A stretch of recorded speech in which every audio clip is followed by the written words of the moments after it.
All right, so this problem is that you want to minimize the surface area of a box that has a particular volume. And one thing they tell you about the box is that it does not have a top and that the base is square. So it may be, I don't know how tall it is, but what I do know is that the two side lengths of the base or the two side lengths of the top there are the same. Okay, and this one might be different. Now, in this problem, they actually tell you to make the height be x. Well, I'm going to pick another variable for the other side here. I'm going to say that's y and y. I know they're both y because it's square, right? So the two sides of it are the same. So this statement that the volume is 78,732 is the same as saying that x times y squared is 78732, right? The volume of the box, length times width times height, okay? Now, we want to minimize the surface area. So I need a statement that says the surface area is equal to something as a function of these variables. Um, well, there's no top. So a box would normally have 6 sides, but I'm only going to count 5 sides because there's no top. So the area of the bottom is y times y, so y squared. And then the area of each side is x times y. But I've got 4 of those things, so 4 times xy. So the total surface area is that. Now, I need to minimize this, and well, I can't use two variables. I can only use one. In Calc 3, we'll be able to use two variables, but right now we're in Calc 1, so let's get rid of one of the variables. And I can get rid of one of the variables because I have a relationship between x and y, because they tell me that this has to be the volume. So I'm going to either solve for x and plug it in, or I'm going to solve for y and plug it in. Personally, I would solve for x and plug it in and do this problem as y with y as my independent variable. However, the WAMAP question that was asked talks about using x as the variable. So anyway, I'm going to solve for y here. I've got y squared is 78732 divided by x, and so y is the square root of that. When I substitute that into this equation here, I've got s equals, well, the y squared is 78732 divided by x plus 4x times y. Well, y is going to be the square root of that. Right. Knowing that what I need to do is take a derivative, I'm going to rewrite this a little bit. Rather than thinking of it as divided by x, I'm going to think of it as multiplying by x to the negative 1. That's just going to make the derivative easier for me. And likewise here, I've got 4 times the square root of 78732, and then I've got x to the, I have x to the positive 1 power and x to the negative 1/2 power multiplied together, so that's x to the positive 1/2 power. Okay.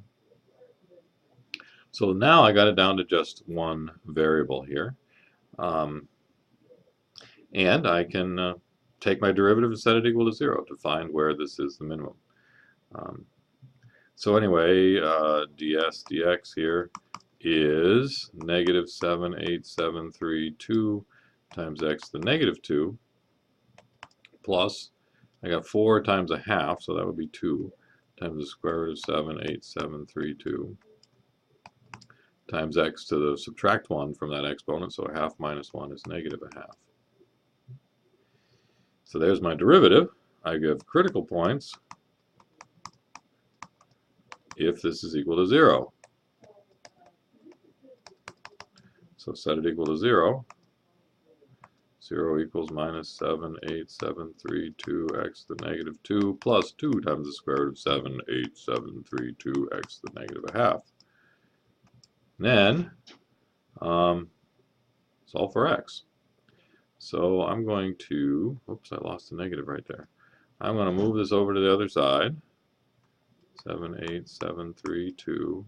I'm going to write it as an over x squared equals 2 times 78732 times, oops, 2 times the square root of 78732 times x to the minus 1/2. So this would be over the square root of x, or actually let's write it as x to the 1/2 power down here. either way, I'm going to multiply this x squared over to there, so then it ends up in the numerator. So I'm going to multiply by x squared here, and multiply by x squared. I'm also going to divide by that stuff. So anyway, I'm going to have a 78732. I'm going to have the 2 times the square root of 78732 over there.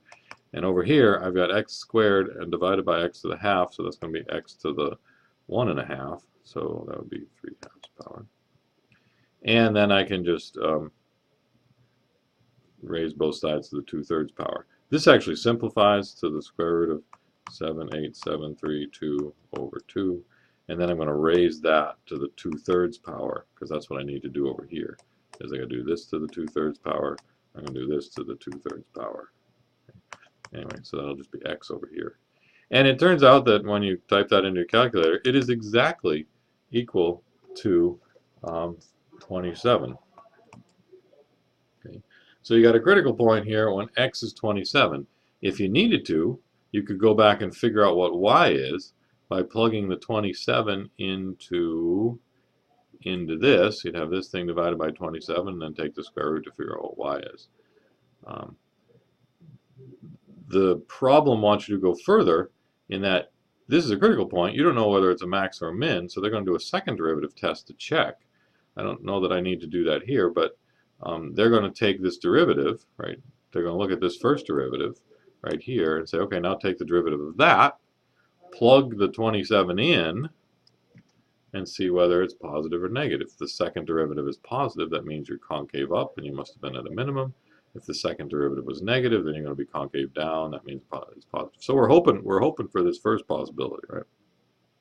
Anyway, that's how I would do the problem based on their hints. Personally, I would do this problem not by solving for y, because I got to take a square root. I would have solved this for x. Just divide by the y squared and substitute that in for the x here. It works either way. You get the same answer. Except that you'd figure out what y is first, and then you got to come back and figure out what x is, but it's still, x ends up being 27. So anyway, there's that one.